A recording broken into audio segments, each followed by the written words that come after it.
මේ තියෙන්නේ ඒ භාවනා කුටියේ සැලැස්ම පේන විදිය. බුදු කුටිය තියෙනවා නැගෙනහිර මූණලා භාග්‍යතුන් වහන්සේ වැඩ සිටිනවා. ඒ ඉඳ ගන්න ආසනේ තියෙනවා. ඊළඟට ව්‍යායාම කරන්නේ වම් පැත්තේ. දකුණු පැත්තේ තමයි බුදු කුටිය තියෙන්නේ. පහළින් තියෙන්නේ තේ හදන තැන. දොර තියෙන්නේ අර දම් පාටින්. අර එහා පැත්තේ තියෙන කොළ පාටින් තියෙන ජනෙල්ලේ. ඒතර ඒකේ පැත්තකින් පොඩි ඔය සීතලට අඳින ආත්මයේ සරමේවා උරහිතට දාන ඒවා බෙල්ලට වහගන්න ඒවා ඒ වගේ දේවල්. විවේකාසනයක් සහ පොත්‍රාක්‍ය පැත්තකින් තව අර මුතු ඇට වලින් හදපු පර්වතේ තියෙන පොඩි පැත්තකින් උණුසුම් කිරීමට උපකරණයක් තියෙනවා. ඒක තියෙන්නේ සීත කාලයට වැඩිපුර අවශ්‍ය. වතුර සහ මල් තියෙනවා දොර කිට්ටුවම. ඔරලෝසුවක් තියෙනවා වතුර මල් කිට්ටුව. ඕක තමයි ඉතින් කාමරේ. ඉතින් මේ සමහර උදවිය මේ වගේ කුටි තියනවාට කියනවා මේ ඒ වගේම ඔය සමාධි භාවනා කරනකොට භාග්‍යවතුන් වහන්සේ බුද්ධත්වයට පත් වෙන්න ඉස්සෙල්ලා කරපු දේවල් ඕවා විපස්සනා තමයි අපි වඩන්න ඕනේ. අනිත්‍ය තමයි මෙනෙහි කරන්න ඕනේ. ඒවා කියනවා ඒවා හරි සම්පූර්ණ ඇත්ත. සමහර උදවිය පස්චිම භාවිකයෝ විදියට ඉපදෙනවානේ. ඒ කියන්නේ ඒගොල්ලන් ඉපදෙන්නේ මේ වෙනකොටම අර සමාධි භාවනා වඩලා එයාලට එකපාරට අනිත්‍ය ඇහිච්ච ගමන්ම තේරෙනවා. කණ්ණාඩියකින් පින්තූරයක් බලපු ගමන් කණ්ණාඩි ඉස්සරහයි ඒක බලන් ඉන්න මමයි දෙන්නම එකක් බවට පත් වෙලා එතනින්ම සත්‍ය අවබෝධ වෙලා මේ ලෝකෙම මායාවක් කියලා තේරෙනවා. තව කට්ටියක් ඉතින් ඒක ඔව් කිව්වට ඒක ප්‍රත්‍යක්ෂ වෙන්නේ නැහැ. ඒක නිකන් අවබෝධයේ ඉන්ටෙලෙක්චුවල් එහෙම නැත්නම් බුද්ධිමය දෙයක් විතරක් වෙනවා. ඒක මේ ප්‍රඥා ගෝචර දෙයක් වෙන්නේ නැති වෙනවා. ඉතින් එහෙම අය හුඟක් හිත එකලස් කරගෙන පස්චිම භාවික නොවන අය හුඟක් හිත එකලස් කරගෙන හිමින් තමයි මේ ගමන නිහතමානීව හිමින් යන්න ඕනේ. ඉතින් ඒ වගේවට මේ වගේ උදව් තියෙන එක හොඳයි. එතකොට නිතරම අපි අපේ අර සෛල, අපේ ස්නායු, අපේ ශරීරය, අපේ හැම දෙයක්ම සංයමයකටපත් වෙනවා. මේ ඒකට මේ භාග්‍යතුන් වහන්සේගේ සීලය ඉස්සෙල්ලා කියලා ප්‍රතිපදාව. කය වචනේ සංවරය. ඊට පස්සේ සමාධිය, හිත සංවරය. ඊට පස්සේ තමයි මේකේ යථාර්ථයේ මායාවක් කියලා පේනවා කියලා කිව්වේ. ඉතින් ඒ නිසා මේ කුටි වගේ දේවල් හොඳයි. නමුත් ඒවා ආඩම්බර වෙන්නවත් ඒක තියනවා කියලා අපි ලොකුයි කියලාවත් එහෙම එකක් නේ. සමහර අය කුටි මොනවත් නැතුව මේ අවශ්‍ය දේ කරගන්නවා. මං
ඔයාට මගේ භාවනා කුටිය පෙන්වන්නම් කියලා.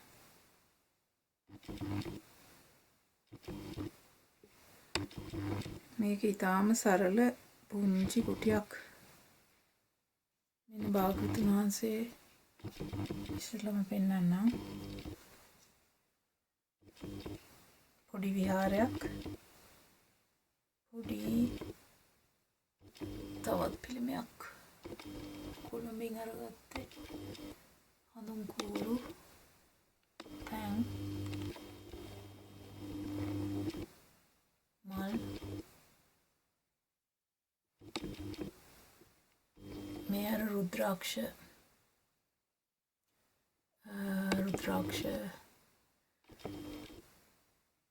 මේ දැන් අපි භාවනා කරනකොට අර මොකක්ද ඒකට කියන්නේ භාවනා කරනකොට නවගුණ වැල අන්න හරි මේක 108ක් නෑ මේක යම් කිසි ප්‍රමාණයක් තියෙනවා ඒ වගේම මම කරන්නේ මේ හුස්ම ගන්න එක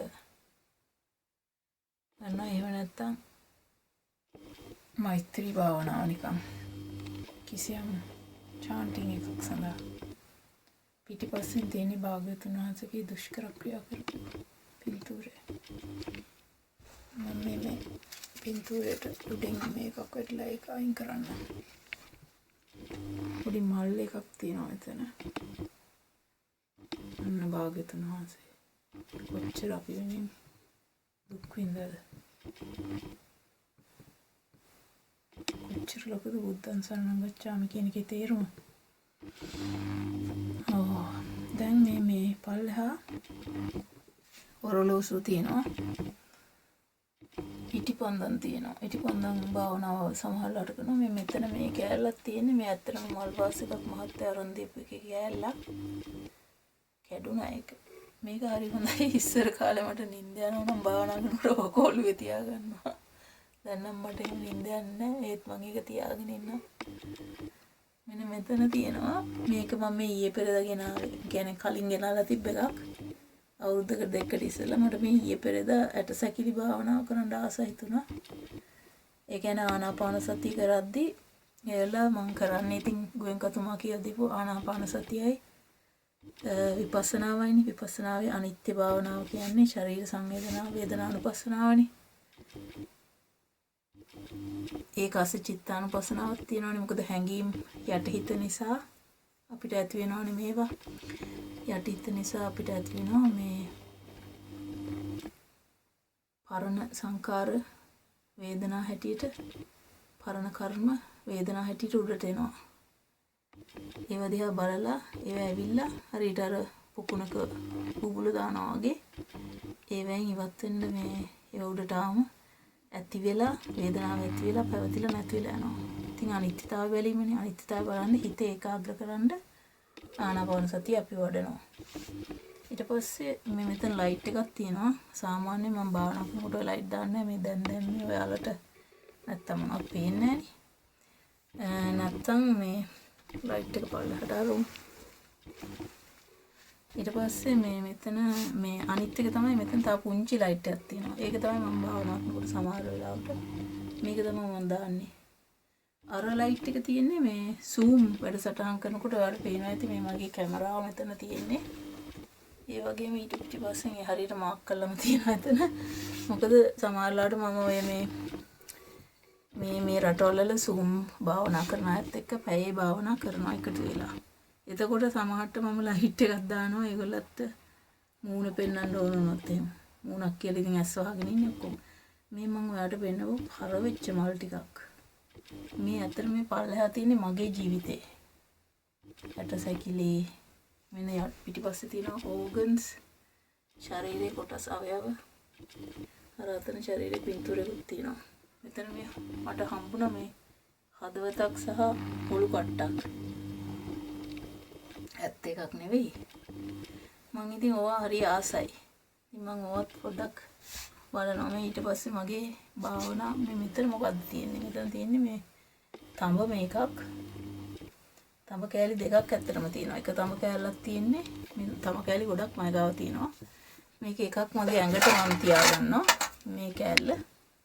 එකක් මොන දැන් මම ඒක තිබ්බ මගේ කුෂන් එක උඩින්. මේ අරක තියෙන කකුලට. මේ මොකද්ද මේ කතාව කියනවනම් මේවා සම්බන්ධ වෙලා තියෙන පොළොවට. මගේ කුටියේ තියෙන දෙවෙනි තට්ටුවක. ඔයාට පෙන්නන්න මේක රවුම් කුටියක් ගඩොලින් හදපු. එතකොට මගේ කකුල් තියෙන්නේ මෙතන.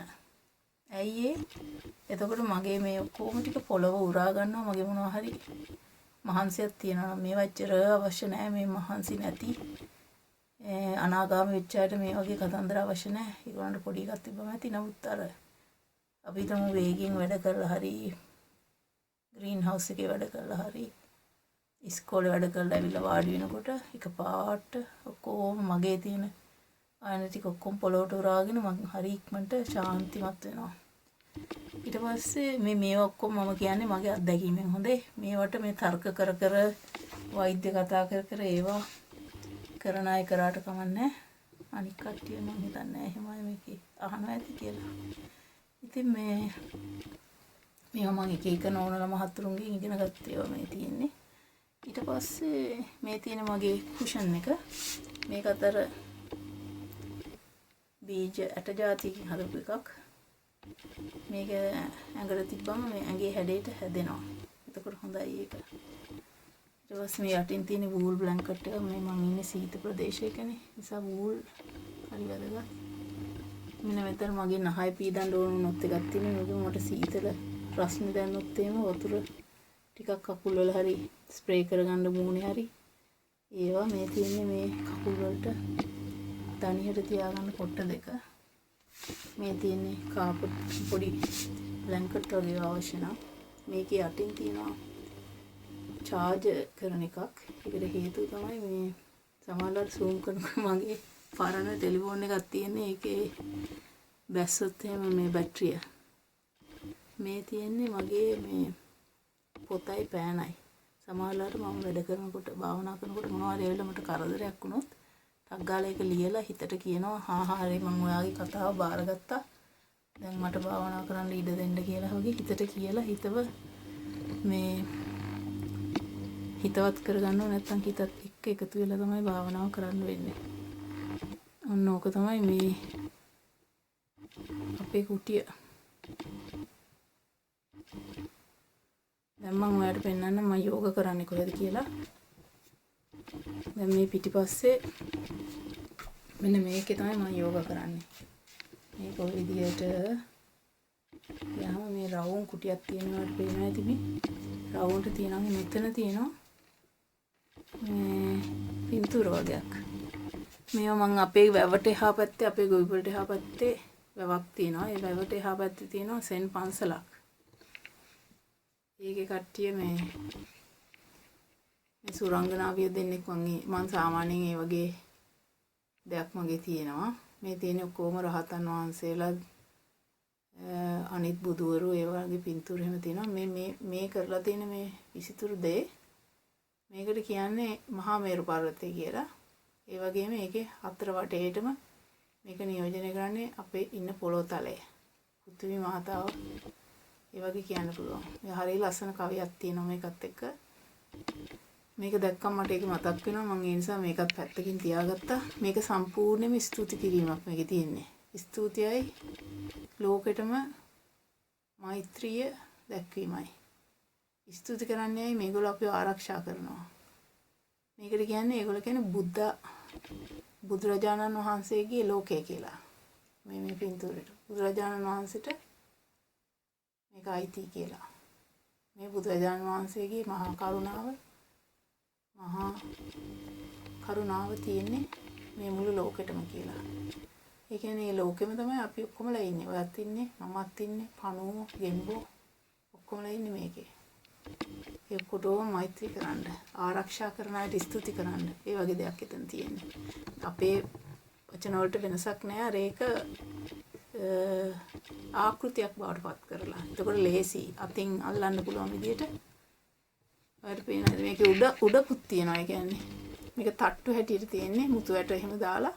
මට ඉතින් මට තියෙන විදියට මම හොයාගත්තා මේ පන්සලේ විදියම නෙවෙයි මම මේ ගෙදර තියෙන එකෙන් හදාගත්තේ.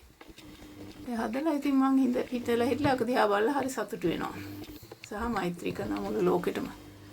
ඊට පස්සේ මේ රවුමට තියෙනවා මෙතන මොකක්ද තියෙන්නේ? ඒ මොකක්ද ඔය? පොඩි කෑල්ලක් මෙන්න ඔරලෝසු තියෙනවා. ඊට පස්සේ තියෙන්නේ මේ මං සාමාන්‍යයෙන් අපේ කාමරේ වතුර තියෙනවා. තිබ්බම අර මේ humidity ජල වාෂ්ප වැඩි වෙන්න එහෙම ඒකත් තියලා තියෙනවා. ඊළඟට ඔරලෝසුකුත් තියෙනවා. අවශ්‍ය වෙලාව බලා ගන්න. මේ මෙතන මොකද්ද තියෙන්නේ මේ පොළව රවුම් පොළවක් තියෙන්නේ. ඔය විදිහට රවුමට පොළව තියෙනවා. මම ඔක්කොම පෙන්නන්නේ. පුළුවන් තරම් මේ අපේ වැඩේට ඕන ඒවා ටික. මේ තියෙන්නේ කැමරාවේ ලණුවක් තියෙනවා. මේ තියෙන්නේ කොට්ටයක් මගෙන් දණිහට තියාගන්න. ඊට පස්සේ මේ දෙපැත්තේ තියෙන්නේ මේ අත් දෙකට තියාගන්න දෙක. මං සාමාන්‍යයෙන් අපි දන නමලානේ වඳින්නේ. මං සෙන්ක්‍රමේටත් වඳිනවා. ඒ කියන්නේ මුළු ශරීරයම සම්පූර්ණයෙන්ම පොළොවට තියලා ඒ කියන්නේ ඉස්සලාම හිට ගන්නවා. ඊට පස්සේ දනිස් නවනවා. මම මේ පැත්තට ගිහිල්ලා වඩ පෙන්නන්නම්. දනිස් තියාගන්නේ මේ කොට්ටේ. හිටගෙන දනිස් මෙතනට නවලා අත් දෙක ඊට පස්සේ මෙහෙම තියාගන්නවා මේ රවුම් දෙකට. ඊට පස්සේ මගේ අත් දෙක ලිස්සනවා ඈතට. ඒ ලිස්සුවාට පස්සේ මගේ ශරීරයම බිම තියෙන්නේ. ඊට පස්සේ මගේ අත් දෙක ඉස්සරහට යනවා සම්පූර්ණයෙන්. ඊට පස්සේ මම මුළු නළලත් බිම තියලා මුළු ශරීරයෙන් බිම තියලා භාග්‍යතුන් වහන්සේට වන්දලා භාග්‍යතුන් වහන්සේ සරණ යනවා කියලා ශරීරයෙන්ම කියනවා. ඒකට තමයි ඒක තියෙන්නේ. සාමාන්‍යයෙන් අපි දන හිසනේ නමන්නේ. එහෙම නැතුව ශරීරයෙන්ම භාග්‍යතුන් වහන්සේ සරණ යනවා අද දවසේම. භාග්‍යතුන් වහන්සේ හොඳට මුළු ශරීරෙම මතකේ තියාගෙන සියලු වැඩ රාජකාරී වල යෙදෙනවා කියන එක තමයි ඒකින් කියන්නේ. ඒ විදිහට 108 වතාවක් බිම වාඩි වෙන්න ඕන. මට නම් එච්චරම 108 වතාවක් අමාරුයි.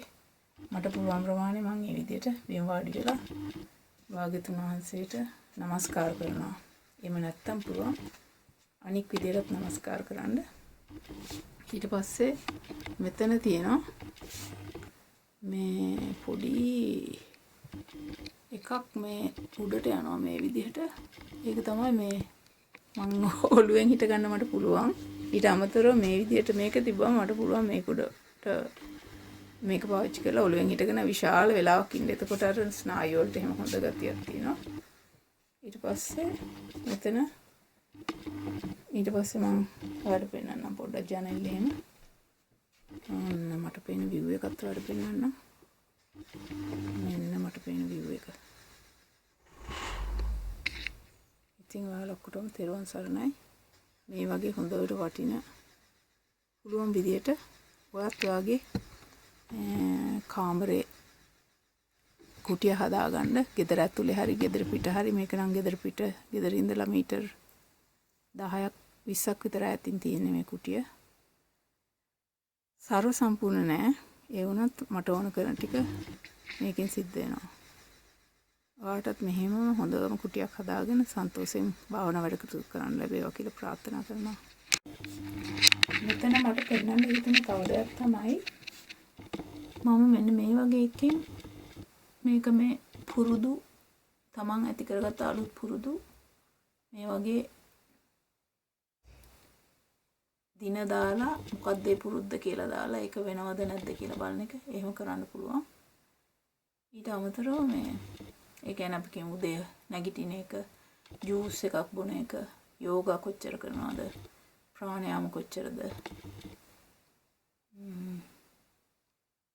මොනවද කරන වැඩ, මොන හරි එකක් විශේෂ වැඩක් තියෙනවා නම් ඒවා සක්මන් කරන ඒවා, කැලේ ඇවිදින ඒවා, ඒ වගේ දේවල් මේකට දාන්න පුළුවන්. හොඳ පුරුදු අලුත් ඒවා. වතුර බොන ඒවා. දැන් මේකේ තියෙන්නේ මේ මම අර Zoom එකට යනකොට මම ලියාගත්ත කොහෙද කවදද කොයි වෙලාවද සතියේ ඒගොල්ලන්ට Zoom තියෙන වෙලාවල්. එහෙම නැත්නම් ඔන්ලයින් අන්තර්ජාලය හරහා භාවනා කරන අයගේ සඳුදා කොයි වෙලාවටද අඟහරුවාදා කොයිද. තවත් මේ කුටියේ තියෙනවා මේ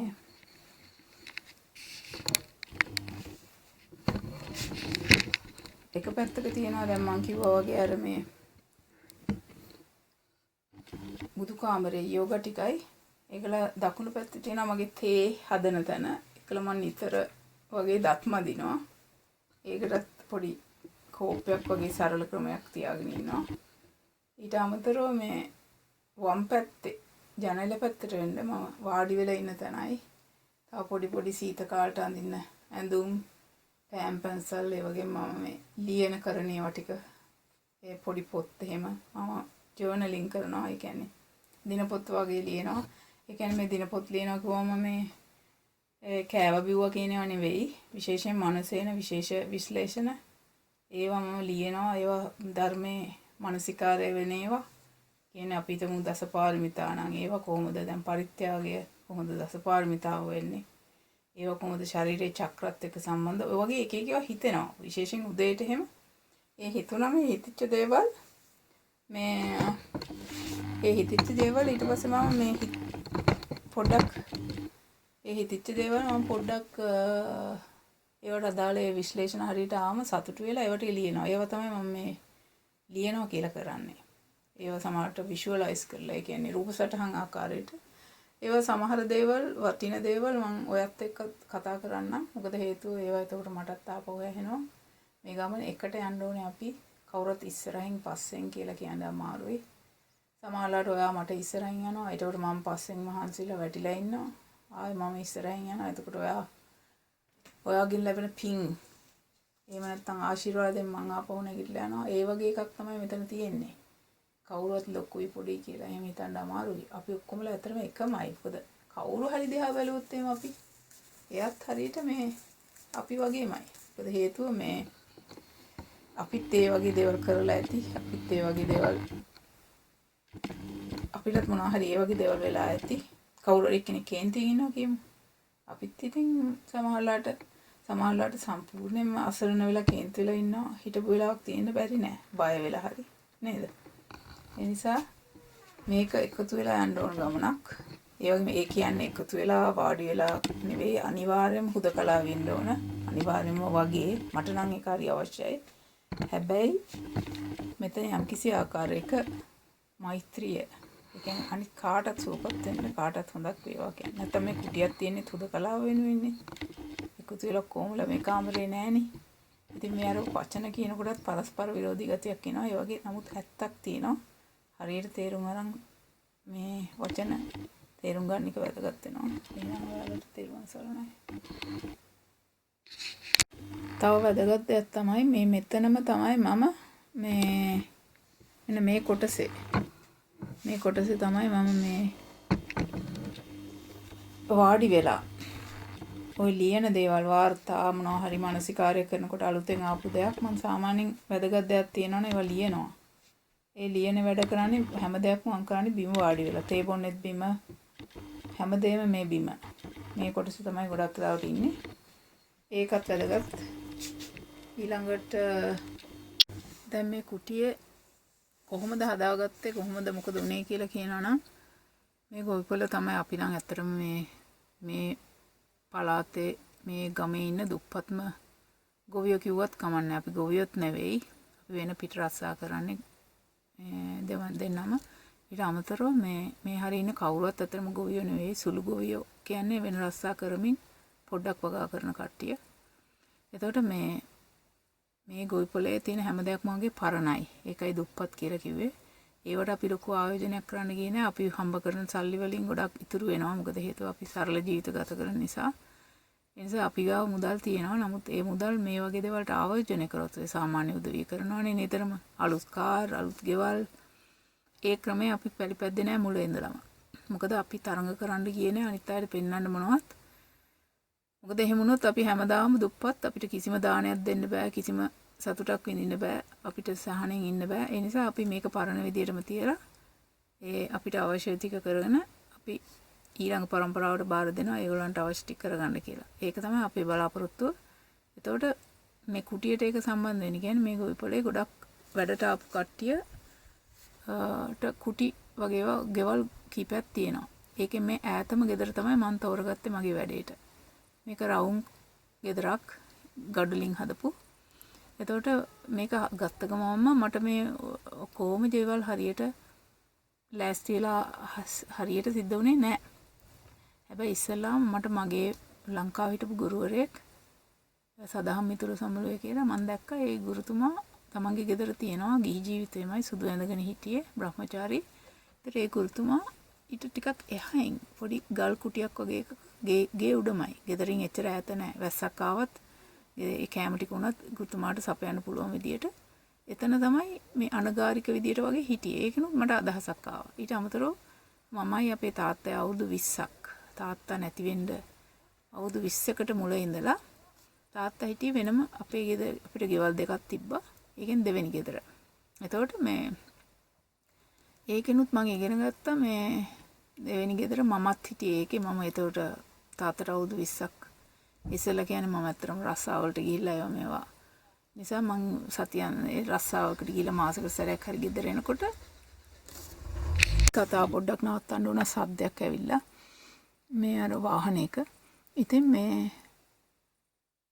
හැම දෙයක්ම පරණයි කියන හිටියේ. ඒකට මේ ඒ තියෙන කොනකම තියෙන කුටියක්. ඒතකොට දැන් ගොවිපළට කවුරු හරි ආවත් ගියත් එහෙම කෙලින්ම කිසිම කෙනෙකුට කිසිම කෙනෙක්ව පේන්නේ නැති වෙන්නේ. විශේෂයෙන්ම කිසිම කෙනෙක්ව විශේෂයෙන් පේන්නේ නැති වෙන්න මේ ආපු ගමම අපිට එකපාරට බාධා නොවන විදිහට අපි ඒ ඈතම තියෙන එකක් ගත්තා. ඒතකොට ඒ වෙලාවේදී ඒවා ඉස්සලාම අපි තුමු 2020 මම මෙතනට ආවේ 2025 වෙනවා දැන්. ඒතකොට ඊට ඉස්සෙල්ලා ගොඩාක් මම හිතන්නේ අවුරුදු 10ක් විතරම මේ වගේ දෙයක් හිතේ තියාගෙන හිටියා. ඒතකොට හිමින් සැරේ ගෙදරදිත් වෙනම කාමරයක් අරගෙන ඊට පස්සේ මම මේ යන්න ඕන පිළිවෙල ඔයාට අදාළ පිළිවෙල කිව්වේ. එක පාට හිර වෙලා එක ගොඩේ නම් ඉන්නේ. හැබැයි ඉතින් එහෙම ඒවා මෙහෙම ඒවා තියෙන්නම ඕන කියලා එකක් නැහැ. ඉතින් මම මේකට ඉතින් ආසයි. ඒවට මම මුල් තැන දුන්න නිසා ඉතින් මට මේ විදියට තුනා. තව කෙනෙක් සමහරට අලුත් ගෙවල් ගොඩක් යාළුවෝ ඒවට මුල් තැන දෙනකොට ඒ විදිහට තමයි පරිසරය හැදගන්නේ. ඉතින් මේක මම ආසම කරපු දෙයක් නිසා ඒකට මුල් තැන දීලා තමයි කරේ. ඉතින් මේ ඒක එකක්. ඊළඟට මේ තව කියන්න තියෙන්නේ ඉතින් ඒ අස්සෙම මම මගේ හිතේ නොසන්සුන්කමට වගේ මම එක තැනක හදනවා. ඊට පස්සේ කැලේ කුටි දෙකක් තියෙනවා. තව වෙලාවක ගිහින් පෙන්නන්නම්. වීදුරු කුටියකුයි තව ලොකු කුටියකුයි. ඒවත් මේ ওই විදියටම මේ හැදුනා. ඊට පස්සේ මගේ හිත එක තැනකින් එක තැනකට පනින්න පටන් ගත්තා. ඒ කියන්නේ අතන හොඳයි මෙතන හොඳ නැහැ. අතන හොඳයි මෙතන හොඳ නැහැ. අතන ඊට පස්සේ එතනට ගියාම මෙතන හොඳ නැහැ. ඔය වගේ අර හිත අඩුපාඩු හොයන්න පටන් ගත්තම මම කරපු වැඩේ නිකන් ඔය සද්ද අහමින් භාවනාව නතර කළා. හොඳ සංගීත ඒ කියන්නේ ඔය නිකන් ඇඟ හිත නිවන දකුණු ඇමරිකාවේ සංගීත වීණා වාදන ෆ්ලූට් හරි මොනවා හරි බටනලා හරි මොනවා හරි අහගෙන හිටියා. ඉතින් මේ ඒ වගේ කරලා ඊට පස්සේ ඔය දිගු භාවනාවලට ගියාට පස්සේ මට තේරුණා මේ මෙතන තමයි මගේ තැන කියලා. ඒ කියන්නේ මේකේ වගේම සීතලයි මේ කාමරේ. ගොඩක් මේක සීත ප්‍රදේශයක තියෙන නිසා ඒ වුණාට ඒකට ගැලපෙන්න සියලුම දේවල් හරි ගස්සගෙන මේ දැම්ම වසන්ත ඍතුවේ නිසා මේක කාමරේ ටිකක් ඔය මල් අරෝමයා තියෙනවා. සීතලේ සිසිරේ ඍතුවේදී නම් ගොඩක් වෙලාවට මේ මලුත් ගන්න වෙන්නේ පොඩ්ඩක් කඩෙන් ගන්නවා සමහරලාට. එහෙම නැත්නම් කොළ හරි මොනවා හරි වලින් ලස්සනට පණ තියෙන කොළ තියෙනවා. ඒවයි මොනවා හරි කරනවා. ඒ වගේ කරලා ඒ බාහිරින් තියෙන ආකෘති ඒ ආකෘති වලට ගරු කරලා ඒවා අපේ මුළු ශරීරයේම ඊට පස්සේ කැප වෙනවා මේ নমස්කාරය සඳහා. ඒවා ටිකක් අවශ්‍යයි. ඒවා මොනවත් නැතුව මේ දැන් බුද්ධ වන්දනාවේදී මල් පූජා කරනවා, හඳුන් කුරු පූජා කරනවා. ඒවා කොහොම අතහැරලා දාලා එහෙමම නෙවෙයි. ඒ වගේත් පොඩි තියෙනවා. ඒවා නිකන් ආකෘති. ඒවා අවශ්‍යයි මේ ටිකක් අර හිත සාහනයකට කරලා හිත ඒකලතන කරලා ඒවා සඳහා. ඉතින් ඒ වටපිට ඒ සලායතනේ පොඩ්ඩක් පිරිසිදු කරගෙන පිරිසිදු පැත්තට බර කරගෙන සලායතනේ ඕනේ නැහැ කියලා ඒක වහන්න ඕන බව ඇත්ත. ඒ වුණාට ඉස්සෙල්ලා ඒවා හොඳ පැත්තට අර නරක පැත්තේ තිබ්බ සලායතන හොඳ පැත්තට හරවලා ඊට පස්සේ ඒවා වහලා අපේ ගැඹුරු පැත්තට අනිත්‍යයටම අන්තිමේ යන්න පුළුවන්. එක සැරේම නැතුව. ඉතින් ඕක තමයි මේ කතාව. ඒකේ ඉතින් කෙටියෙන් කියනවා නම් හදාගත්තේ කොහොමද කියලා ඉස්සලාම හිතේ පින්තූරයක් තිබ්බා. කාලාන්තරයක්. ඒක අවුරුදු 20ක් විතර වෙන්න පුළුවන්. හිතේ පින්තූරයක් තිබ්බා. මම මේ පැවිදි වෙන්න පුළුවන් නම් ලොකු දෙයක්. ඒත් පැවිදි වෙනවා නම් හොඳ ගුරුවරු ඉන්න තැනක. එහෙම නැත්තම් ඉන්න තැනක හරි ඉන්න ඕන වෙලාවක හරි මගේම කියලා පොඩ්ඩක් මටම කියලා විවේකයෙන් ඉන්න පුළුවන්. අන්න ඒ වගේ දේවල් ඉස්සලා හිතෙන් හිතලා ක්‍රමක්‍රමයෙන් ඒක ඇත්තක් බවට පත් කරා. ඉතින් මේ ගමනේ යද්දී ඉතින් නිර්වාණාගාමි රහත් වෙච්ච අයට නම් ඒක වෙනම කතාවක්. අපි මේ මග යන අයනේ. යන අයට තියෙන්න ඕනේ යම් කිසි විදියක ඒවා උඩට ගියාම මේවට අපි hina වෙන්න පුළුවන් වෙයි. ඒ වුණාට මේ ගමන යද්දී මේවා ඊටාම පූජනීය දේවල් විදියට ශ්‍රද්ධාවෙන් මෛත්‍රියෙන් මේවා වැළඳ ගන්න ඕන. මේවා බාර ගන්න ඕන. මේවා ක්‍රියාත්මක කරන්න ඕන. මේවට ඒ වගේ දෙයක් තියෙන තෙරුවන් සරණයි.